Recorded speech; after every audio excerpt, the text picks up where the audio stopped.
My name was Captain Brad Stanwyck, Home Raider Team Leader for Unit 4. To my knowledge, I am the last survivor of the zombie apocalypse, and this is my story of how it began and ended and what I would have done differently if I had been in charge. I have traveled all across North America in my search for other survivors, other living people, to no avail. It's been almost 20 years since I last seen a living human being, and almost 10 years since I saw a zombie. It all started when I was 17. Starting senior year in high school, I was out driving looking to pick up a pizza when I spotted something really strange. I pulled over to get a better look, and I saw a bunch of homeless people eating this young woman. Stunned! I couldn't believe it was happening. I wasn't long in driving out of there as fast as I could. I made it home to my parents' place and told them what I saw. My mother accused me, of course, of trying to pick up a working girl, but my father, he seen the fear in my face, and he spoke up. Within days, we were hearing about violent attacks all over the city. So my dad took a few days off work and began shopping, draining his account. Dehydrated foods and hunting and fishing supplies and camping gear are just some of the things that he bought. It was only 3 days later when it became clear what was happening. A zombie outbreak had started, something we've seen in movies, but now it was happening in real life. Needless to say, there was widespread looting, riots, and countless violent crimes committed. We holed up in our home. Everything was powered off as if we weren't there. Over our radio, which was battery operated, we heard that the outbreak had become a full-blown zombie apocalypse. And over the next few weeks, we started running out of supplies. We had never saved up food and supplies like that before. We were completely caught off guard and unprepared. And the zombies had started moving out of the city. They were following the food. Unfortunately, that food was the surviving people. We followed behind them,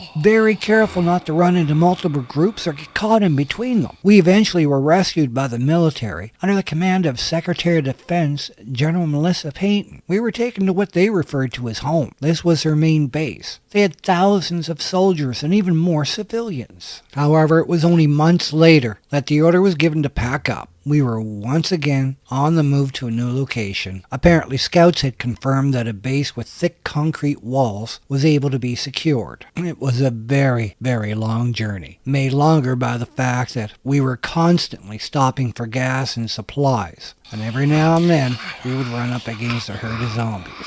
Instead of running, the general had her troops kill the zombies. The general fought shoulder to shoulder with her troops. It was the most amazing thing I'd ever seen. She didn't stay in the rear as most would have done. She fought beside them and even led the charge when it came down to hand-to-hand combat. She was strong, vicious, and relentless. She was someone driven by purpose. I once got to speak with her and ask why she did that when leaders don't do that. She said, if she doesn't break, the troops won't break, and humanity needs to survive. And if it doesn't, she's going out on her own terms. She's going out fighting. Had to respect that. So now we're only a few days from our new home, getting ready to enter a canyon between two mountains when the scouts from the rear party let us know about thousands of zombies coming up from behind. Every one of us are given a rifle with instructions to line both sides of the canyon. The soldiers, the majority of them, would stay at the head of the canyon. Others would circle around to get the vehicles to block off the entrance or the mouth of the canyon